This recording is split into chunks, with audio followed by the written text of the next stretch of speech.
On a scale from 1 to 8 tentacles, how bad is it to live in the sea right now? Oh, okay. 8.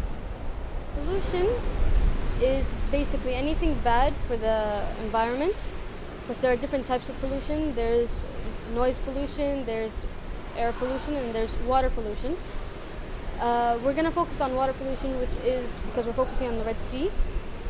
And that would include like different types of trash, plastic bags, tin cans, even oil spills. A lot of people think that the water dilutes all the traces of pollutants that are coming towards us from the shore. We believed it too, so we held on to that last bit of hope and moved to even deeper areas. But we were all wrong. From time to time, we would hear a low rumbling noise coming near. That was the warning sign of our biggest fear, the black fog. It is horrible.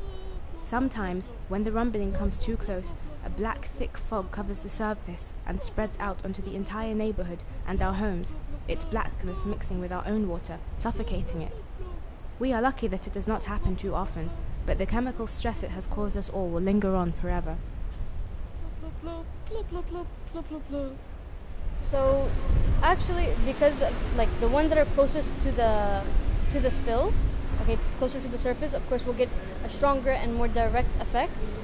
As the oils would go in deeper, it will actually have a more widespread, and it'll like spread out into different areas. It'll affect the animals less, but deeper into the water, the animals are further away from sunlight. Further, they don't have algae. They don't have like that much to have a strong.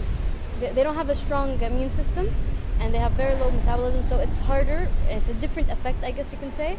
It affects them differently, but it does affect them more. About a year ago, I noticed my younger sister acting strange. She started disobeying my parents and wandering out on her own at night. She ignored their warnings about the dangers that lurked behind the other side of our rock. One day, she didn't come back. My parents went looking for her, and I waited hours and hours for them to come back, but they never did. The authorities claim that some chemicals that are used to treat sad people on land are being disposed of here, and they are causing an epidemic of bizarre and unconscious behavior. Of all places, humans decided that our beautiful home's a wasteland. Their ignorance has cost me and my family, and ironically, my happiness. Well, throwing away medical waste in any way or form can affect any type of animal. In the sea, of course, it'll affect many different things, different animals, different species, as any kind of like an oil spill will or whatever. But the medical waste goes a bit further than that. It even goes into like land animals and like, animals that like flying animals, birds mainly. But yeah, it affects any kind of animal. If you like throw it away in any in a non-proper way, any kind of animal can try and take a bite out of it and think it's food or something, and they could be affected by that. They could die from that. They could be mutated by that in so many ways. When I was very young, we lost our home in the estuary so a human can build their own on land. As if we were not feeling threatened enough, my uncle was captured by a group of them on a floating device from the surface when we were looking for some snails for dinner. I tried to warn him when I first saw the glinting sharp thing shooting towards him, but it was too fast. In seconds, he was pulled out of our blue world into a much crueler one. Our ever-clear skies suddenly formed deep crimson clouds that will be forever engraved on my mind. When I thought I'd lost him, I suddenly saw him being submerged back to me. Although he luckily survived the encounter, Uncle Finn is now finless.